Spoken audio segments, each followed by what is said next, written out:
¡Está muerto! ¡Dios mío, está muerto! Un agente de policía retirado apareció muerto de un tiro en su dormitorio, pero no estaba claro exactamente qué era lo que había sucedido. Algunos detalles apuntaban a un suicidio, mientras que por otra parte parecía tratarse de un engaño. Fueron necesarios una reconstrucción de la escena del crimen, un cajero automático y algunos libros sobre ciencia forense en la casa de la víctima para poder escribir el capítulo final de este crimen real.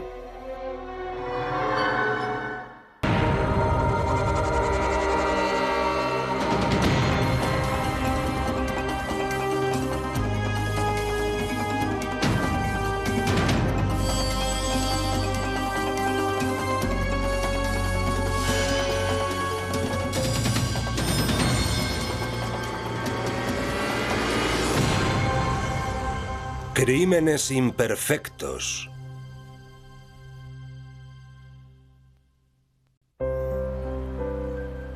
Traverse City es una preciosa zona de Michigan para los amantes de la vela y la pesca. Y allí vivían Dan y Cynthia McDonnell con sus dos hijos adolescentes.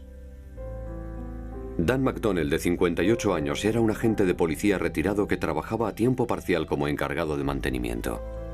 Cynthia era una escritora freelance. Parecía una pareja muy normal.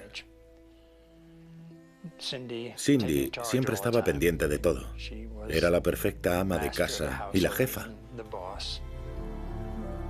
El último día de diciembre de 1998 fue muy ajetreado para la familia McDonnell.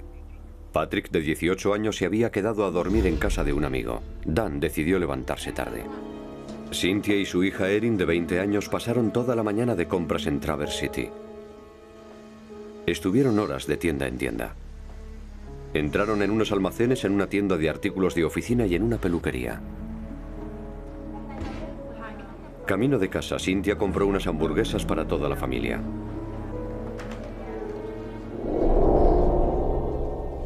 Pero cuando llegaron a casa poco después del mediodía, se encontraron a Dan muerto en la cama de un solo disparo.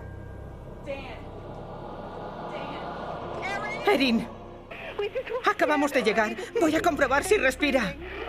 Bien. ¡Está muerto! ¡Dios mío, está muerto! Señora. ¡Socorro! ¡Socorro! Mi padre es un policía jubilado y tenemos armas en la casa. Mi hermana nos había llamado por teléfono diciendo: tengo que darte una mala noticia. Acabo de verlo en televisión. Han matado a tu hermano. Los investigadores no encontraron ningún arma cerca del cuerpo, pero faltaban varios cientos de dólares de su cartera, de modo que el robo podía haber sido el móvil. Me quedé destrozado. No podía creer que aquel buen hombre, que no había hecho daño a nadie, estuviera muerto. La policía pudo confirmar que Cynthia y sus hijos habían estado fuera toda la mañana. Sería necesario hacer una reconstrucción del crimen para determinar lo que realmente le ocurrió a Dan McDonnell. En la tarde del día de Nochevieja de 1998, el policía retirado Dan McDonnell apareció muerto en su cama de un solo disparo en la cabeza. Al principio, la mujer de Dan, Cynthia, sospechó que se trataba de un robo. Pero no había señales de haber forzado la puerta y la policía tenía sus dudas. Cuando la policía interrogó a Cynthia por segunda vez, esta dijo que tenía que hacerles una confesión. Me llamaron diciendo que ella había cambiado su versión.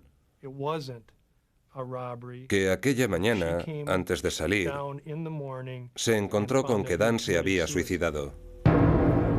Esta es una grabación de la declaración de Cynthia a la policía. Erin ya estaba lista para irnos y le dije que cogiera los abrigos mientras yo iba calentando el coche y entré a decírselo a Dan. ¿Que se iban? Que nos íbamos. ¿Y en ese momento se encontró con que se había suicidado? Sí. Bien. ¿Y encontró el arma con la que se disparó? Sí. Cynthia dijo a la policía que a Dan le habían operado de cáncer de próstata y que eso le había dejado impotente. Según Cynthia, Dan había dejado una nota suicida, pero la había destruido. La nota decía: estoy hundido con lo del cáncer de próstata y quiero que te quedes con el dinero del seguro. Y se deshizo de ella porque si averiguaban que había sido un suicidio no le pagarían el seguro y los hijos se quedarían sin nada. Porque no quería que los chicos supieran lo que había hecho. Está bien. Usted no quería que Pat y Erin supieran que su padre se había quitado la vida. ¿Es así, Cindy? ¿Es así? Sí. Bien. Dan tenía un seguro de vida de $300.000, pero la póliza no era válida en caso de suicidio. En caso de suicidio, el seguro no pagaría y la razón por la que habíamos suscrito la póliza era para pagar la universidad de los chicos. Cynthia dijo que había querido complacer los deseos de su marido y que cambió el escenario para aparentar que había sido un homicidio. Dijo que limpió las huellas dactilares del arma y después se fue de compras con su hija para no despertar sospechas.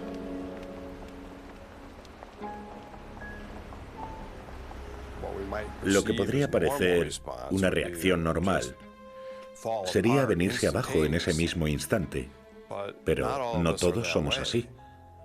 Yo creo que es imposible saber cómo reaccionaría un ser humano hasta que no se encuentra en una situación semejante. Cynthia dijo que se deshizo del revólver de su marido en un campo cercano. Sin embargo, los perros policía y los detectores de metal no lo encontraron. Sin duda, cometió un delito al cambiar el escenario. Y cometió un delito al deshacerse del arma. Estos eran indicios suficientes para abrir una investigación en toda regla. Mi hermano no se suicidó. Iba a comprarse un barco, iba a comprarse una camioneta nueva, iba a hacer muchas cosas. Así que un hombre que tiene esta clase de planes no es un hombre que piense suicidarse. En la autopsia, el doctor David Start buscó algún signo de un posible suicidio. El electroencefalograma de Dan reveló que la bala aún seguía alojada en el cráneo, de modo que la herida que tenía en la parte posterior era el orificio de entrada. Eso sin duda daba a entender que no podía haberse disparado a sí mismo, que el disparo tenía que haberlo realizado otra persona, dado el lugar por el que había entrado la bala. El abogado de Cynthia sostenía que eso no demostraba que hubiera sido un homicidio, únicamente que el mismo Dan pudo haber jugado un papel en el engaño. Si alguien tiene la habilidad de entender cómo autoinfligirse una herida mortal, por ejemplo, y hacer que parezca un homicidio o lo que sea, sin duda este hombre lo entendía mejor que nadie. Y probablemente pensó que si hacía que pareciera un homicidio, su familia recibiría el dinero del seguro. Pero los investigadores descubrieron otra cosa. Cynthia McDonnell no era simplemente una escritora freelance. Ella aspiraba a escribir novelas de misterio. Y la policía también descubrió que Cynthia había hecho comentarios despectivos sobre ellas en la fiesta de unos vecinos. Dijo, cualquiera puede cometer un crimen. La policía del norte de Michigan no es lo bastante lista para pillarte. Eso no le sentó nada bien a la policía estatal. La policía decidió investigar más a fondo las historias de Cynthia.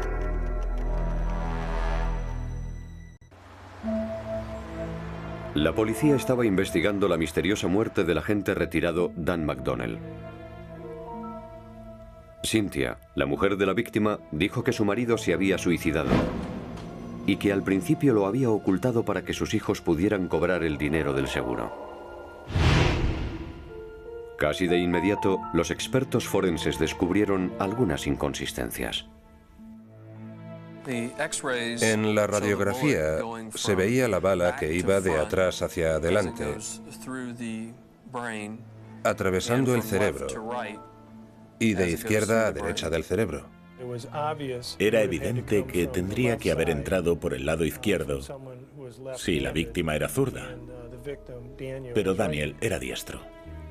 Un suicida raramente se dispara a la parte posterior de la cabeza.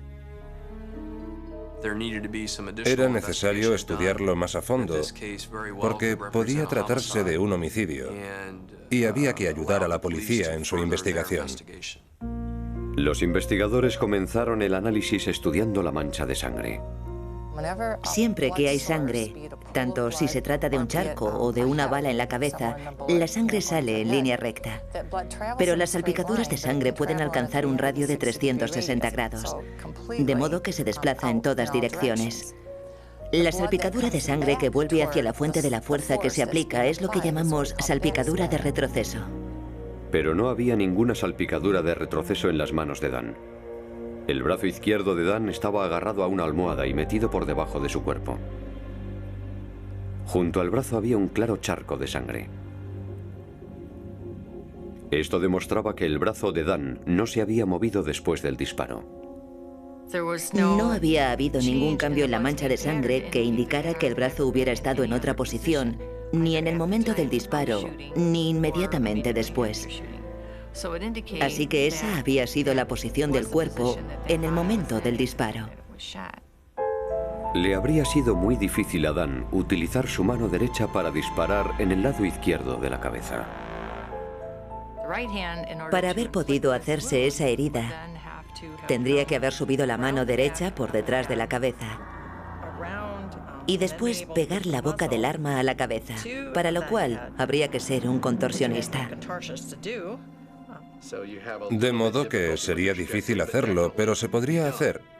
Sin embargo, después de disparar, la mano se quedaría ahí arriba.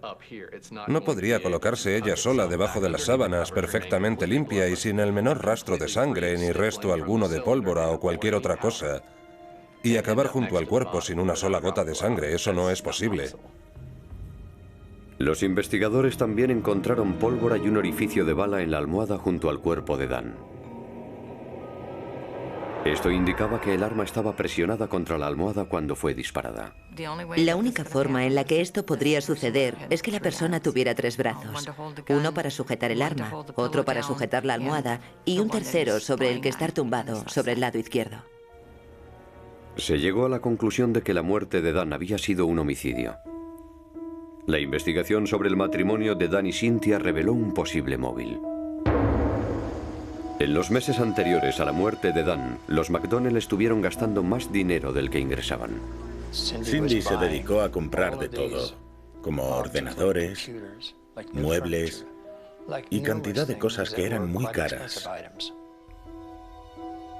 Los investigadores también descubrieron que Dan administraba un fideicomiso para un pariente que estaba disminuido psíquico. En el año anterior a la muerte de Dan, se habían sacado más de $50.000 del fondo y el banco había pedido explicaciones.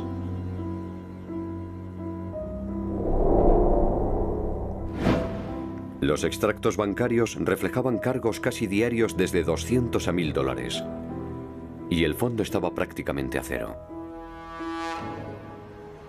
Las cámaras de vigilancia del banco identificaron a la persona que retiraba el dinero.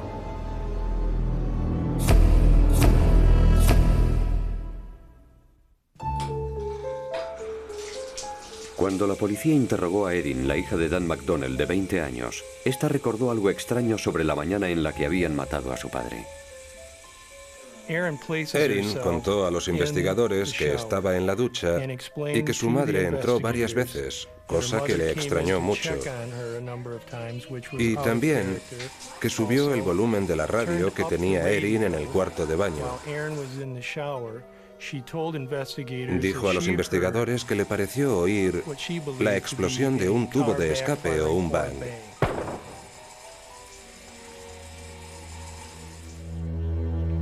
En el interior de la casa de los McDonnell, la policía encontró libros sobre ciencia forense que Cynthia utilizaba para la novela de misterio que quería escribir. En títulos como Trauma corporal y Armado y peligroso, había capítulos como Disparo accidental contra suicidio, ¿Quién disparó a quién? Y Crimen doméstico premeditado. Los fiscales decían que Cynthia consultaba esos libros para planear lo que ella consideraba un crimen perfecto.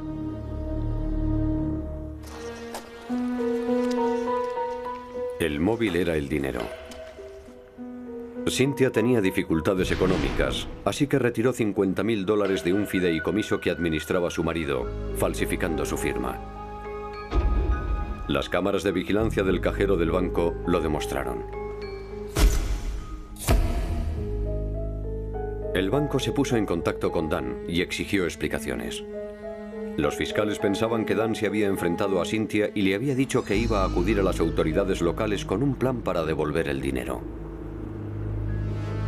Pero eso le habría cortado las alas a Cynthia. El día de fin de año, mientras Erin estaba en la ducha, Cynthia entró a subir el volumen de la radio para disimular el sonido del disparo.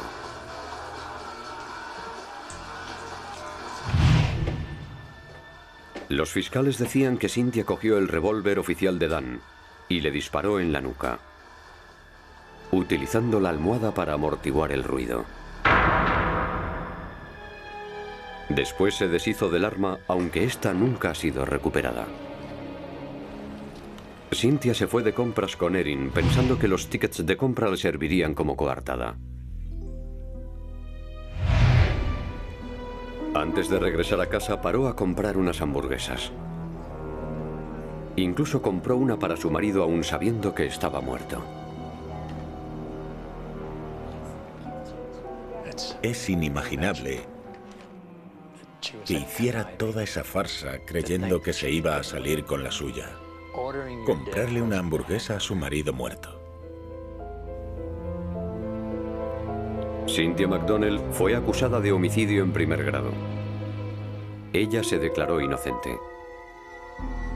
En su defensa tenía el testimonio de un experto forense, el doctor L.J. Dragovich, quien decía que era posible que la muerte de Dan McDonnell hubiera sido un suicidio. El doctor Dragovich demostró cómo pensaba él que Dan pudo haberse quitado la vida y dejar residuos de pólvora y un agujero en la funda de la almohada. Se puede coger el arma con la mano izquierda y apretar el gatillo con el dedo índice izquierdo, quedando la funda de la almohada atrapada entre la boca del arma y la cabeza. El doctor Dragovich también subrayó que a Dan McDonnell no se le habían hecho pruebas de residuos de pólvora, lo cual hubiera demostrado que él fue quien disparó el arma. Habría sido un caso mucho más claro para la fiscalía si hubiera habido residuos de pólvora en las manos de la víctima. Se habría cerrado el caso. El médico forense dijo que eso no era necesario. No le hicimos la prueba de residuos de pólvora durante la autopsia. En mi opinión, no hubiese cambiado mucho la presentación del caso, porque una persona también puede tener restos de pólvora en sus manos solo por estar cerca de la persona que realmente ha disparado el arma. De modo que esa es una prueba a la que se suele hacer referencia, pero que no se realiza de forma rutinaria. Como en la mayoría de los casos, es el jurado quien emite el veredicto. Declaramos a la acusada culpable de homicidio en primer grado. Miembros del jurado, confirmen su veredicto. ¿Han dicho culpable de homicidio en primer grado con premeditación? Sí. Su hija Erin le dijo al juez que no mostrase la menor clemencia. No entiendo por qué ha tenido que ocurrirnos esto. Éramos una buena familia. Mi padre era un buen hombre. Y yo creía que mis padres tenían una excelente relación. Y pido para ella la pena máxima. Gracias.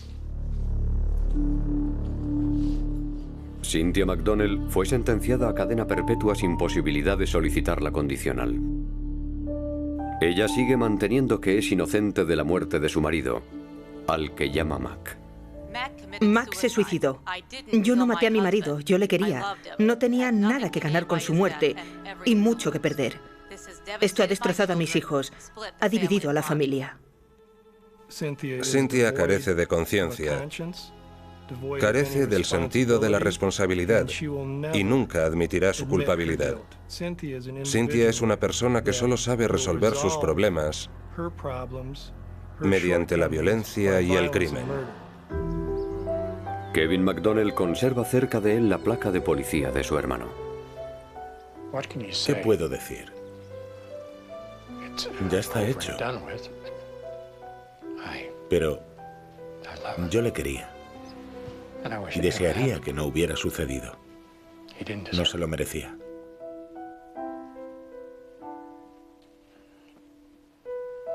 Y espero verle pronto. Aunque Cynthia estudiaba libros de ciencia forense, no comprendió que la ciencia descubriría la verdadera historia. Puede que leyera lo suficiente para creer que podía hacerlo y salirse con la suya, pero que no leyera lo bastante para comprender que en la vida real hay mucho más que lo que nos cuentan en los libros. Y el otro error de Cynthia fue cambiar su versión. Al principio intentó hacer parecer que a su marido le había matado un intruso, pero como se había olvidado de fingir el allanamiento, no tuvo más remedio que cambiar su historia. Cuando los agentes la interrogaron, parpadeó y se inventó otra historia que pensó que iba a ser verosímil. En este caso, si quería hacer que pareciera un homicidio, desde luego lo consiguió. Cynthia McDonnell presumía de que iba a escribir un libro sobre un crimen perfecto. Pues bien, debería haber leído el capítulo final en el que se demuestra que no existe el crimen perfecto.